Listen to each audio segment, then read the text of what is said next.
દિવસ માટે સસ્પેન્ડ કરવામાં આવેલ છે અને સસ્પેન્શનનું કારણ બહુ ઇન્ટરેસ્ટિંગ છે.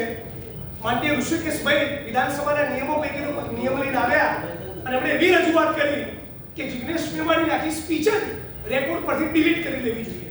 એટલે મીડિયાના માધ્યમથી ગુજરાતની જનતા સમક્ષ મારી સ્પીચના અંશો મૂકવા માંગુ છું. મારી રજૂઆત એવી હતી કે ચૂંટણી પંચ ગુજરાત દ્વારા કેટલાક બિલોમાં સંદિગ્ધતા જણાતા દાહોદ, પંચમહાલ, ભરૂચ, છોટાઉદેપુર, ગીર સોમનાથ, પોરબંદર, ગાંધીનગર અને જામનગર જિલ્લાના કલેક્ટરોને ચૂંટણી ખર્ચ બાબતે કેટલીક નોટિસો આપી ખુલાસા માંગવા આવે. એ ખુલાસામાં થોડું ઊંડાણમાં જતા મને ખબર પડી કે પોરબંદરની અંદર 20 લાખના મંડપનો કોન્ટ્રાક્ટ જેને મળેલો એ માણસે 20 લાખનો મંડપ લગાવ્યો, પણ બિલ જ્યારે મૂકવાનું આવ્યું ત્યારે બિલ મૂક્યું 2 કરોડ 96 લાખનું.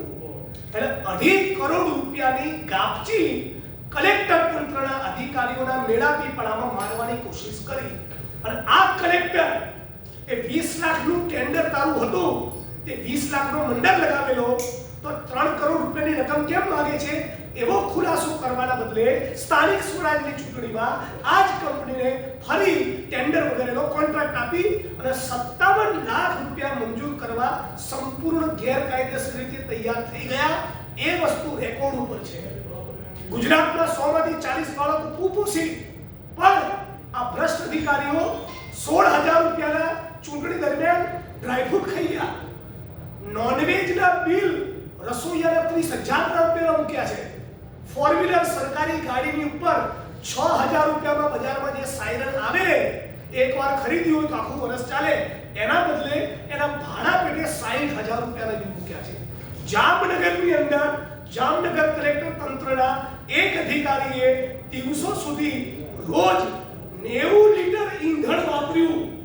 આવું રેકોર્ડ ઉપર બિલ મૂક્યું છે. મતલબ એમ કે એ અધિકારી 24 કલાક કાલાવાડ વિધાનસભામાં રાત દિવસ 24 કલાક અવિરત એક ધારી ફોર વ્હીલર ચલાવતા હશે અને કદાચ શૌચના સ્નાન પણ એ ગાડીમાં જ કરતા હશે, તો જ 90 લીટર અને 900 કિલોમીટર ગાડી એક અધિકારી એક દિવસમાં ચલાવી શકાય. આવા ખોટા બનાવટી બિલો ગુજરાતના નાગરિકોના ટેક્સના પૈસાની લૂંટ માટે સાચા તરીકે રજૂ કરી સરકારની તિજોરીમાં નાણાંની ઉચાપત કરવા માટે જિલ્લા કલેક્ટરો અને એના મળતિયાઓ બધા ભેગા મળીને આખું આ જે ષડયંત્ર રચેલું એનો મેં આજે પર્દાફાશ કર્યો.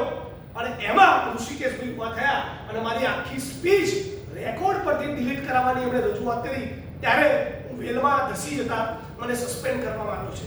બીજું આજે બીજો ખુલાસો એ પણ કર્યો કે નકલી કચેરીઓ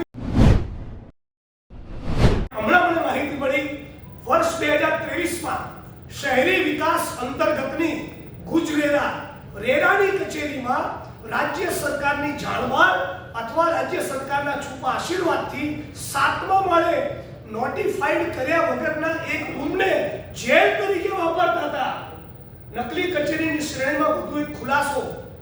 ગુજરાતની કચેરીમાં 7મા માળે બિલ્ડરો અને રિયલ એસ્ટેટના જે ડિફોલ્ટર્સ હોય એમને સિવિલ પ્રિઝનમાં મોકલવાની જોગવાઈ છે, તો સિવિલ પ્રિઝનમાં મોકલવાના બદલે પોતાની કચેરીના 7મા માળના રૂમને જેલ તરીકે આખું 2023ના વર્ષમાં એમણે વાપર્યો છે.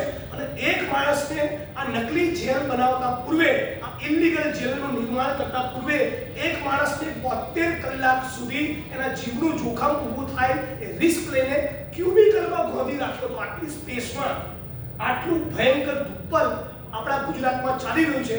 અને આનો જ્યારે કોઈ ધારાસભ્ય પર્દાફાશથી ખુલાસો કરતો હોય તો રાજ્ય સરકારે વિધાનસભાના મંચ ઉપર એવી બાહેધરી આપવાની હોય કે આ નકલી જેલ માટે જે પણ ઇન્વોલ્વ બે મામલતદાર અને આસિસ્ટન્ટ કલેક્ટર છે એ બધાને જેલના સળિયા પાછળ મોકલીશું, એમને ઇમિડિયેટ ઇફેક્ટથી સસ્પેન્ડ કરીશું.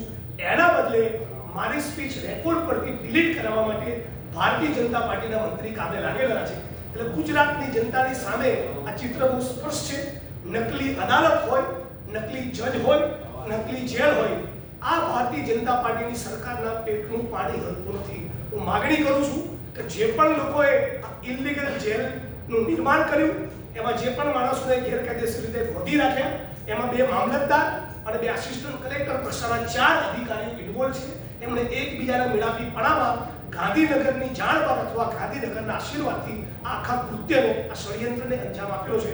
એની તપાસ થવી જોઈએ, એમને સસ્પેન્ડ કરવા જોઈએ અને એમણે જેમણે નકલી જેલ બનાવી એમને જેલના સળિયા પાછળ મોકલવા જોઈએ.